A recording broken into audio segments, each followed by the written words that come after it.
Hello friends, आप Mukesh Goyal. I hope कि आप बहुत अच्छे हैं। और फ्रेंड्स, अब तो एग्जाम के फॉर्म आ चुके हैं, है ना। आप टाइम से फॉर्म फिलअप कर देना। तो अब आपने पढ़ाई का स्टार्ट करने का सोच लिया होगा। अरे सर, पहले से ही सोच रखा है। अच्छा, चलो बहुत बढ़िया है। तो आज हम पीवाईक्यूज प्रैक्टिस करते रहेंगे। हम एग्जाम तक ऐसे कोशिश करेंगे कि सारी चीजें आपकी क्लियर होने हो। और बहुत आराम से शांति से तैयारी करनी है। जैसे ही फॉर्म आता है ना, तो एक हिडन बर्डन आ जाता है दिमाग पे। सबके आया होगा कि यह फॉर्म आ गए, एक प्रेशर सा आएगा। मतलब ये एक नेचुरल है ना। तो एक दो दिन में सब चीजें फिर नॉर्मल हो जाएगी, है ना। एकदम से होता है ना कुछ नया, एकदम से जो आप ये सोच रहे थे एकदम से हो गया, तो प्रेशर आया होगा। जेन्युइन सा एक रीजन है। अब धीरे धीरे वो अपने आप चला जाएगा एक दो दिन में। लेकिन जो आपका एनर्जी है काम करने का, प्लीज वो बना रहना चाहिए। अब उसको मत छोड़ना। आप लोगों से रिक्वेस्ट है, आप काम कंटिन्यू करो, डेली बेसिस पे पढ़ाई करो। ठीक है, मैंने रिवीजन कैसे करना है, क्या स्ट्रेटेजी होनी चाहिए, ये भी मैंने अभी वीडियो में बात की थी। इससे पहले एक वीडियो है, वो आप देख सकते हैं। तो आज हम पीवाईक्यूज की प्रैक्टिस करेंगे पेपर 1 में। बहुत इंपॉर्टेंट ऐसे कंसेप्ट रहेंगे। मैं क्वालिटी पे ध्यान दूंगा, है ना। गुणवत्ता पे पूरा फोकस रहेगा। आराम आराम से सारी चीजें करेंगे। तो ऑल द वेरी बेस्ट। आपको अच्छे से चीजों को देखना है। चलो, हाँ, इससे पहले कि हम डिस्कस करें अपने क्वेश्चंस के बारे में, मैं आपको बता दूं कि अपना पेपर 1 का बैच है। अपनी वेबसाइट है www.swmg.in। इसका लिंक आपको डिस्क्रिप्शन बॉक्स में मिल जाएगा। मोबाइल ऐप है SWMG के नाम से, और ये अपना कॉन्टैक्ट नंबर है। इसमें आपको सबसे बढ़िया चीज ये है कि अगर आप कोई पेपर 1 का रिवीजन करना चाहते हैं, फटाफट की मुझे रिवाइज करना है, तो इसमें आपको एक साथ 10 की 10 unit with updated syllabus, Hindi और इंग्लिश माध्यम में video lecture, PDF file, study material मंगवाना चाहते हो वो भी आ जाएगा। तो ये फटाफट रिवाइज कर सकते हो आप स्पीड अप करके। तो ये बड़ा अच्छा बैच है मेरे हिसाब से। अभी टाइम है प्रॉपर कि आप इसको सारे वीडियोस दसों के दसों यूनिट देखो। बहुत आराम से हमने की है, डिटेल्ड कोर्स के साथ, बिल्कुल पीवाईक्यूज के साथ। पेपर 2 हम पढ़ते हैं इन्वायरमेंट साइंस ईवीएस। ठीक है, अगर आप विलिंग है तो ज्वाइन करिए और रिवाइज करिए फटाफट। और पेपर 2 एजुकेशन। ठीक है ना, ये सब हम अपनी वेबसाइट और ऐप पे पढ़ रहे हैं। अगर आप विलिंग है तो आप ज्वाइन कर सकते हैं। चलो, अब आपकी स्क्रीन पे ये पहला क्वेश्चन है फ्रेंड्स। इस क्वेश्चन को देखिए। ये क्वेश्चन बेसिकली है एलआर से, लॉजिकल रीजनिंग से। और इस क्वेश्चन में दो स्टेटमेंट दिए हुए हैं। आप जब भी मैं क्वेश्चन देख बोलूँ, आप एक बार रोक के इसका आंसर किया करो कमेंट बॉक्स में। फिर मैं चेक करूं किसने ठीक करा है किसने नहीं करा। ठीक है ना। तो ये है पहला स्टेटमेंट है, truth and falsehood are predicates of argument. सत्य और असत्य तर्क के निर्धारक है। और सेकंड स्टेटमेंट कह रहा है, validity and invalidity are predicates of statements. वैधता और अमान्यता कथनों के निर्धारक है। तो आपके अकॉर्डिंग इसका क्या आंसर होगा, सोचा आपने? चलो मैं बता देता हूं कि इसमें जो दोनों के दोनों स्टेटमेंट है, पहला और दूसरा, ये दोनों ही इनकरेक्ट है। याद रखना। किस किसने ठीक किए थे ये बताओ। Both statement first and second are incorrect. बताओ किस किसने ठीक किया था। तो पहला स्टेटमेंट देखो क्यों है गलत। दोनों स्टेटमेंट ट्रुथ और फॉल्स है, वो हमेशा हम स्टेटमेंट के लिए यूज करते हैं। किसके लिए? स्टेटमेंट के लिए। ये बेसिकली हम किसके लिए करते हैं? स्टेटमेंट के लिए, कथन के लिए। और वैलिड और इनवैलिड हम आर्ग्यूमेंट के लिए यूज करते हैं हमेशा। तो ये उल्टा लिखा हुआ है बेसिकली। अगर यहाँ पे स्टेटमेंट की जगह आर्ग्यूमेंट आता और यहाँ आर्ग्यूमेंट की जगह स्टेटमेंट आता, तो ये दोनों ठीक हो जाते। क्योंकि आपको पता है सच और झूठ, ट्रुथ और फॉल्सहुड हम किसके लिए यूज करते हैं? स्टेटमेंट के लिए, है ना। जैसे मैं कहूं कि सूर्य है वो पूर्व दिशा में उगता है, तो या तो ये बात सच है या ये झूठ है। बेसिकली ये स्टेटमेंट के लिए यूज होता है। ये एक स्टेटमेंट था। आर्ग्यूमेंट आपको पता है प्रीमिसेस होते हैं उसमें, यानी कि पूर्व पक्ष वाक्य होता है, कंक्लूजन होता है, फिर वो एक कंप्लीट आर्ग्यूमेंट बनता है। तो उस आर्ग्यूमेंट के लिए हम कभी भी ट्रुथ और फॉल्सहुड जैसे शब्द यूज नहीं करते, क्योंकि आर्ग्यूमेंट या तो वैलिड होगा जो हम आर्ग्यू कर रहे हैं, या फिर वो इनवैलिड होगा। तो ये दोनों टर्म है वो अपोजिट लिखी हुई है। ऊपर वाली टर्म है वो स्टेटमेंट के लिए है, नीचे वाली टर्म है जो लाइन लिखी हुई है, स्टेटमेंट लिखा हुआ है, वो आर्ग्यूमेंट के लिए है। इसलिए ये दोनों के दोनों जो स्टेटमेंट है वो इनकरेक्ट है। तो ये इंपॉर्टेंट कंसेप्ट है, बेसिक कंसेप्ट है। लॉजिकल रीजनिंग जब पढ़ना स्टार्ट करते हैं तो सबसे बेसिक बात हम थ्योरी में यहीं से स्टार्ट करते हैं। आर्ग्यूमेंट होता क्या है, स्टेटमेंट क्या होता है, सिंपलेस्ट फॉर्म ऑफ आर्ग्यूमेंट क्या होता है, आर्ग्यूमेंट कितने प्रकार का होता है। आपको याद आना चाहिए कि डिडक्टिव आर्ग्यूमेंट होता है, इंडक्टिव है, अबडक्टिव है, इसका मतलब क्या है, ये सब बातें आपको पता होना चाहिए। जैसे ही आपने क्वेश्चन देखा है तो इस लेवल पे अब आ जाना चाहिए आपको, ठीक है। लेकिन नहीं आए तो टेंशन नहीं लेना है ना। आ जाओगे, धीरे धीरे मेहनत करना स्टार्ट तो करो आप। चलो, अब ये क्वेश्चन है, इस क्वेश्चन को देखिए, ये क्वेश्चन क्या कह रहा है, आराम से पढ़िए। ये क्वेश्चन कह रहा है इफ द स्टेटमेंट, एक स्टेटमेंट दिखा हुआ है कि all aeroplanes are polluting vehicles is given as true, then which of the following statements can be immediately inferred to be true. यानी यदि इस कथन सभी विमान प्रदूषक वाहन है को सत्य के रूप में दिया गया हो, तो निम्नलिखित में से किस कथन के तात्कालिक रूप से सत्य होने का अनुमान किया जा सकता है। तो ये क्वेश्चन कहां से है, अगर आपको याद आया तो ये बेसिकली स्क्वायर ऑफ अपोजिशन की बात करते हैं हम, अगर आपको याद है AEIO से आया है। ए याद है वो जब हम बात करते हैं AEI और O, ठीक है ना। A फॉर ऑल होता है ना, A फॉर ऑल है, E फॉर नो है, ठीक है, I फॉर सम है, ठीक है, और O फॉर सम नोट है, अगर आपको कुछ याद आया है तो।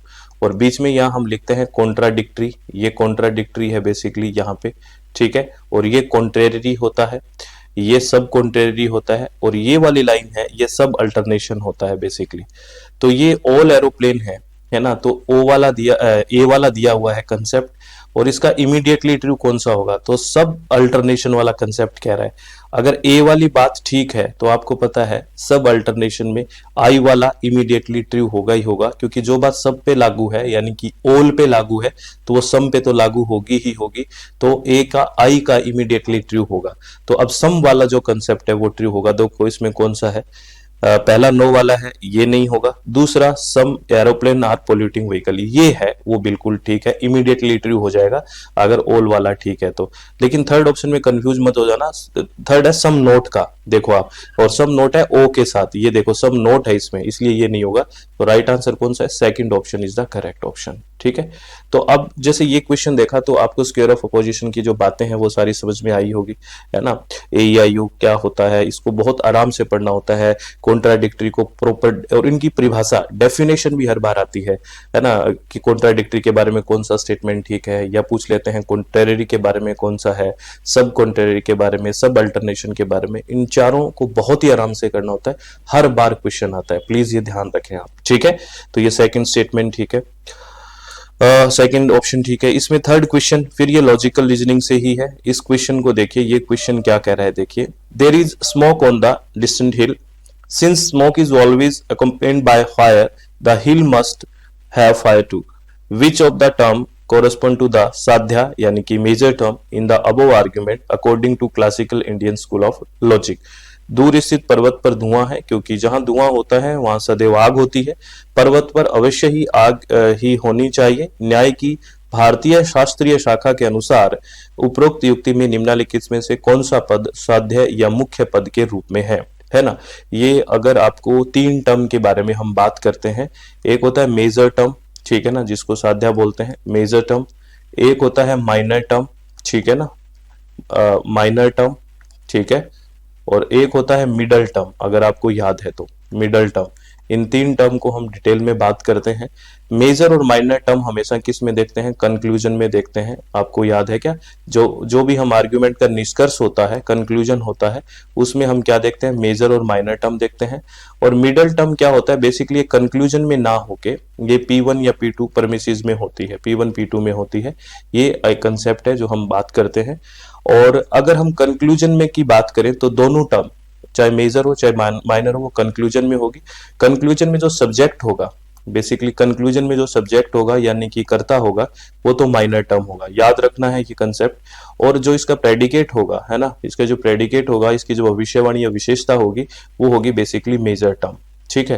तो आपसे इसमें पूछा है, जो ऊपर एग्जाम्पल लिखा हुआ है, there is smoke on the distant hill, है ना, तो आपको ये पूछा गया है, इसके अंदर आपको, और some hill is always accompanied by fire, ये स्टेटमेंट जो दिया हुआ है वहां पे पूछा है कि आपको मेजर टर्म बतानी है। तो मेजर बताइए कौन सा है। यहाँ पे देखिए, माइनर टर्म क्या है, सब्जेक्ट, तो सब्जेक्ट तो हिल है। हिल की एक तरह से प्रेडिकेशन की बात करें, प्रेडिकेट की बात करें तो क्या है, फायर है हिल पे, क्या है, आग है हिल पे। तो आग क्या हो गया, एक यहाँ पे मेजर टर्म हो गया, क्योंकि उसके ऊपर है ना आग, उसकी एक तरह से विशेषता कह लो, प्रेडिकेट कह दो, उसके बारे में भविष्यवाणी, या उसके ऊपर है आग। तो सब्जेक्ट है वो माइनर टर्म है, और फायर क्या है, वो क्या है, मेजर टर्म है। तो यहाँ पे क्या हो गया, फायर हो गया, मेजर टर्म हो गया। समझ में आई आपको बात, ठीक है। तो यहाँ पे आप मुझे ये बताओ स्मोक क्या है, स्मोक के बारे में बताओ, स्मोक क्या है। ये आपका होमवर्क है। देखो आप कितने लोग इंटरेक्ट कर रहे हो। देखो आप मैक्सिमम लोग इंटरेक्ट करोगे, मैक्सिमम लोग इसको शेयर करोगे, तभी हमें मोटिवेट मिलेगा। तो फिर मैं इसको कंटिन्यू रखूंगा तभी तो सब चीज। तो अगर बहुत सारे लोग इससे बेनिफिट ही नहीं ले रहे तो बिल्कुल टाइम वेस्टेज हो जाएगा ना आपका भी। मेरे को लगेगा मैं टाइम वेस्ट कर रहा हूँ, मुझे लगेगा मैं मेरा भी हो रहा है। तो आप इसको मैक्सिमम अच्छे से लोगों तक पहुंचाएं। आपको पसंद आ रहा है कमेंट भी करें और बताएं कि हाँ इसका आंसर ये होगा, तब इंटरेक्शन का मजा आता है। ठीक है। नेक्स्ट क्वेश्चन, ये www वेब, ये बड़ा अच्छा क्वेश्चन है। बेसिकली आईसीटी से लिया हुआ क्वेश्चन है, इंफॉर्मेशन एंड कम्युनिकेशन टेक्नोलॉजी का क्वेश्चन है। ये पूछा है वेब 1.0, वेब 2.0, वेब 3.0 और वेब 5.0 को इसका डिस्क्रिप्शन देखना है। तो शुरुआत में वेबसाइट आई थी, वो कैसी आई थी, इंफॉर्मेशन ही एक्सेस कर पाते थे शुरू में, तो वेबसाइट आई थी तो वो 1.0 वाला था। तो ये वेब के ये आ जाएगा इसके साथ 4, यानी कि सूचना अधिगम और लोकतांत्रिकरण, डेमोक्रेटाइजेशन ऑफ इंफॉर्मेशन एक्सेस ही हो सकता था। तो ए का 4 आएगा। तो ए का 4 दो ऑप्शंस में है। बी ऑप्शन देखिए, वेब 2.0 की बात करें तो इसमें कंटेंट प्रोडक्शन की भी बात आ गई थी धीरे धीरे। कंटेंट भी प्रोडक्शन, पहले इंफॉर्मेशन होती थी फिर कंटेंट वगैरह भी आने लग गया। तो बी का 3, तो इस तरह का ऑप्शन फर्स्ट बनता है। ठीक है। और वेब 3 क्या हो गया था, वेब 3 में आपको पता है पूरा एकदम इंटरेक्टिव होने लग गई थी चीजें। वेब 3 में पूरा इंटरेक्टिव होता है ना, एक्शन नॉलेज पूरा इंटरेक्शन होता है। और ये वेब 5 तो अलग ही लेवल का इमोशनल वेब है, पूरा इमोशनली। ठीक है। तो इसका राइट आंसर कौन सा है, फर्स्ट ऑप्शन है।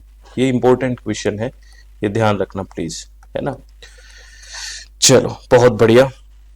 अब चलते हैं नेक्स्ट क्वेश्चन के बारे में। नेक्स्ट क्वेश्चन है, देयर आर 2 स्टेटमेंट्स, है ना। पहला स्टेटमेंट कह रहा है कि ऑपरेटिंग सिस्टम आर हार्डवेयर, क्या ये स्टेटमेंट ठीक है क्या, बताओ। और सेकंड कह रहा है algorithm is a step by step procedure to solve a problem. इसमें देखो पहला स्टेटमेंट है वो तो आपको पता लग गया होगा, वो क्या है, फॉल्स है। क्योंकि ऑपरेटिंग सिस्टम हार्डवेयर नहीं है, बेसिकली सॉफ्टवेयर है। आपको पता है ना सॉफ्टवेयर 3 तरह के हम बात करते हैं। एप्लीकेशन सॉफ्टवेयर के बारे में बात करते हैं, है ना, जब सॉफ्टवेयर का टॉपिक पढ़ते हैं। एप्लीकेशन सॉफ्टवेयर, ऑपरेटिंग सिस्टम और यूटिलाइज सॉफ्टवेयर, है ना, ये बात करते हैं ना।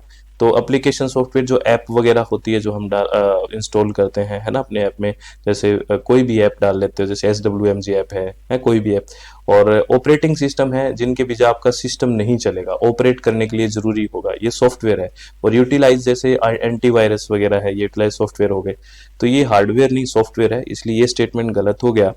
अलॉग्रिदम is a step by step process to solve a problem, ये सही बात है कि लॉग्रिदम किसको कहते हैं कि समस्या को हल करने के लिए स्टेप बाय स्टेप जब हम प्रोसेस करते हैं तो दिस इज कॉल्ड लॉग्रिदम। ये स्टेटमेंट बिल्कुल ठीक है।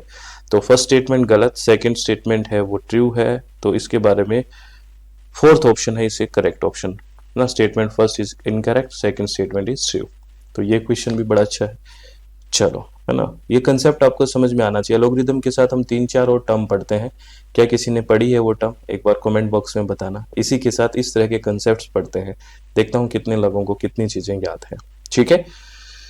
नेक्स्ट क्वेश्चन है, which of the following tools are used by learner and teacher for asynchronous interaction. ये भी एक इंपॉर्टेंट सा टॉपिक है, अतुल्यकालिक अंतरक्रिया। और तुल्यकालिक दो पढ़ते हैं ना, सिंक्रोनस और एसिंक्रोनस। तो एसिंक्रोनस तो अतुल्यकालिक होगी, जहां टाइम का लैग हो, सेम टाइमिंग ना हो। और सिंक्रोनस में तुल्यकालिक होता है, सेम टाइमिंग। तो एसिंक्रोनस पढ़ा है। तो वेब कॉन्फ्रेंसिंग होता है वो तो सिंक्रोनस होता है, तो ये तो नहीं आएगा। एक तो ईमेल है वो एसिंक्रोनस होता है। विकी एंड कोलैबोरेटिव डॉक्यूमेंट्स होते हैं, विकिपीडिया वगैरह, ये एसिंक्रोनस। डिस्कशन बोर्ड है, बिल्कुल एसिंक्रोनस होता है।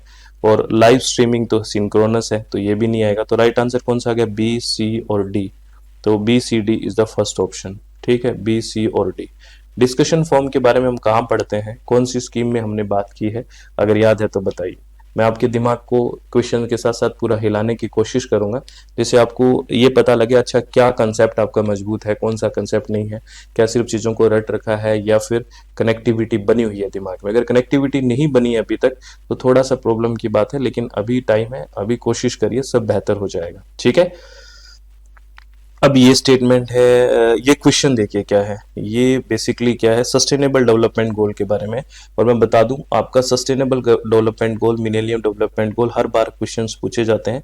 तो सस्टेनेबल डेवलपमेंट गोल को बहुत अच्छे से करके जाना है, कितने गोल है, ठीक है, कौन सा गोल कौन से नंबर पे है, कौन सा गोल, मतलब गोल को याद करना है स्टेप बाय स्टेप कि ये गोल इतने नंबर पे, 17 गोल है ना उन सबको।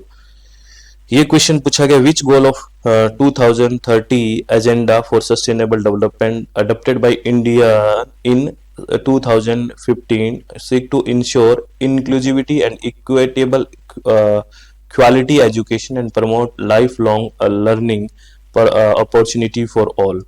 2015 में भारत द्वारा अपनाए गए सतत विकास के लिए 2030 एजेंडा का कौन सा लक्ष्य है समावेशी और समान गुणवत्ता वाली शिक्षा सुनिश्चित करना और सभी के लिए आजीवन सीखने के अवसर को बढ़ावा देना चाहता है। तो वो कौन सा है, गोल 4 है ना। बेसिकली याद रखना है, ये गोल तो आपको याद ही रखने हैं। 17 के 17 गोल है वो पता होना चाहिए, और मिलेनियम डेवलपमेंट गोल में जो 8 गोल है वो भी आपको ध्यान होना चाहिए, प्लीज ये ध्यान रखना है। उसके बाद नेक्स्ट क्वेश्चन है, ये हायर एजुकेशन से कह रहा है, which one of the following is the national repository of high quality resource on foundational literacy and numeracy, है ना। ये क्या कह रहा है, निम्नलिखित में से कौन सा मूलभूत साक्षरता और संख्यात्मकता पर उच्च गुणवत्ता वाले संसाधनों का राष्ट्रीय भंडार है। इसमें से कौन सा ऐसा है जो एक तरह से नेशनल रिपोजिटरी है हाई क्वालिटी रिसोर्स का। तो इसमें अगर आप देखो दीक्षा के बारे में अगर नाम ही देखो, digital infrastructure for knowledge sharing, Diksha है ये, DIKSHA, इसका फुल फॉर्म भी देखना। और ये बेसिकली नेशनल रिपोजिटरी है ना, किस ऑफ हाई क्वालिटी रिसोर्स की। तो digital infrastructure for knowledge sharing, DIKSHA, ये आपको ध्यान रखना है। और इनके चारों जो ऑप्शंस हैं बेसिकली, इनके बारे में एक एक कमेंट करके बताओ क्या जानते हो, है ना। और इनकी फुल फॉर्म चारों की याद रखनी है, जो 3 ऑप्शन और है इनको भी देखना है, ठीक है। एक एक लाइन फटाफट याद आ जाएगी अगर कुछ सोचोगे तो, नहीं सोचोगे तो वो आप पे है। नेक्स्ट क्वेश्चन कह रहा है, ये पीपल डेवलपमेंट इन्वायरमेंट का क्वेश्चन है, कह रहा है since pre industrial time carbon dioxide has contributed maximum to the global warming. पूर्व औद्योगिक काल से कार्बन डाइऑक्साइड के ने वैश्विक तापमान में अधिकतम अंशदान किया है, यानी कि ग्लोबल वार्मिंग में कह रहा है कि जो कंट्रीब्यूशन है वो कार्बन डाइऑक्साइड का सबसे ज्यादा है। तो इसमें कोई दोहराई की बात नहीं है, सबसे ज्यादा कंट्रीब्यूशन की बात करें तो कार्बन डाइऑक्साइड का है। रीजन कह रहा है carbon dioxide has the highest global warming potential, ये गलत है। कार्बन डाइऑक्साइड का जो ग्लोबल वार्मिंग पोटेंशियल है वो हाईएस्ट नहीं होता है, इसका तो हम 1 मानते हैं सिर्फ और इससे कंपेयर करते हैं। तो ग्लोबल वार्मिंग पोटेंशियल जो होता है वो कार्बन डाइऑक्साइड का हाईएस्ट नहीं होता, ध्यान रखना। इसका कंट्रीब्यूशन हाईएस्ट है सबसे ज्यादा, और इसका पोटेंशियल नहीं है। इसका पोटेंशियल तो हम रेफरेंस के तौर पे 1 मानते हैं। तो आपसे ऐसा भी क्वेश्चन पूछा जा सकता है कि बताइए कि हम ग्लोबल वार्मिंग पोटेंशियल जब निकालते हैं तो रेफरेंस के तौर पे कौन सी गैस लेते हैं, तो carbon dioxide as a reference लेते हैं और उसका 1 मान के वो चलते हैं, क्या, पोटेंशियल। तो ये स्टेटमेंट गलत हो गया। तो A is correct but R is not correct, तो third option is the correct answer. तो आपको बताना है कि आपके क्वेश्चन किस तरह से हो रहे हैं, ठीक हो रहे हैं कि नहीं हो रहे। प्लीज ये इंटरेक्ट करने की कोशिश करें, तभी बेहतर होगा। नेक्स्ट है, देयर आर 2 स्टेटमेंट। ये स्टेटमेंट कह रहा है कि पहला स्टेटमेंट कह रहा है millennium development goals were set to be achieved by 2030, sustainable development goal were set to achieved by 2015। ये देखिए आपको कंफ्यूजन हो जाता है जल्दी में, और ये क्वेश्चन भी गलत हो सकता है। ये दोनों स्टेटमेंट ही गलत है। क्यों है, मिलेनियम डेवलपमेंट गोल को अचीव किया गया 2015 में, तो 2015 तो ऊपर आना था, और सस्टेनेबल जो डेवलपमेंट गोल है वो अचीव करने हमें 2030 तक, तो ये 2030 नीचे आना था। तो ये जल्दबाजी में ऐसे क्वेश्चन हैं जो घर आके आपको परेशान करते हैं कि यार ये गलत हो गया, इसकी वजह से सिलेक्शन रुक गया, ऐसा हो जाता है। ये दोनों के दोनों स्टेटमेंट है वो गलत है, फर्स्ट स्टेटमेंट भी गलत है और सेकंड भी गलत है। और गलत क्यों है आपको पता लग गया, मिलेनियम डेवलपमेंट गोल आना था 2015 में अचीव किए, और सस्टेनेबल डेवलपमेंट गोल को कब अचीव करना है, 2030 तक। तो both statement first and second are incorrect, तो ये सेकंड आ गया। तो इस तरह के क्वेश्चन गलत नहीं करने हैं, प्लीज आपको ये ध्यान रखना है, ठीक है। चलो, तो ये सारी बातें आपको कैसी लगी, क्या समझ में आई सब बातें? अगर अच्छा लगा है तो मैक्सिमम लोगों के साथ आप, फिर बोलता हूँ, शेयर कर सकते हैं, अगर आपको अच्छा लगे तो, ठीक है। तो ये फिर इंफॉर्मेशन दे देता हूं मैं। आपको पता है अपनी वेबसाइट है, दैट इज www.swmg.in, और मोबाइल ऐप है SWMG, और ये कॉन्टैक्ट नंबर है अपना। और इस पे हम कंप्लीट पेपर 1 पढ़ते हैं, जिसमें हिंदी और इंग्लिश माध्यम दोनों पढ़ते हैं, ठीक है। एक साथ 10 की 10 यूनिट मिल जाएगी, जो मर्जी आप चाहो यूनिट देखो, जितनी बार देखो। ये सबसे अच्छा बैच होने वाला है, क्योंकि इसमें अच्छे से रिवाइज हो जाएगी सारी चीजें। पेपर 2 इन्वायरमेंट साइंस है और पेपर 2 एजुकेशन पढ़ते हैं, बहुत शांति से सब एक साथ आराम से कर सकते हो। अब देखो मौसम भी अच्छा है, आराम से बैठो, फटाफट देखो वीडियो, अच्छा ये चीज, ये चीज, बड़ा शांति से सारी चीजें हो सकती है, ठीक है। लेकिन इन सब के लिए आपको चित्त शांत रखना पड़ेगा। वेबसाइट का लिंक आपको डिस्क्रिप्शन बॉक्स में मिल जाएगा। और चित्त शांत रखिए। आपके एग्जाम के लिए आपको बहुत बहुत सारी शुभकामनाएं। बिल्कुल भी फ्रस्ट्रेशन नहीं होना, इधर उधर डिस्ट्रैक्ट नहीं करना दिमाग को, बिल्कुल कॉन्सेंट्रेट होकर पढ़ाई करनी है। तो बहुत बहुत धन्यवाद। Thank you. Thanks a lot friends.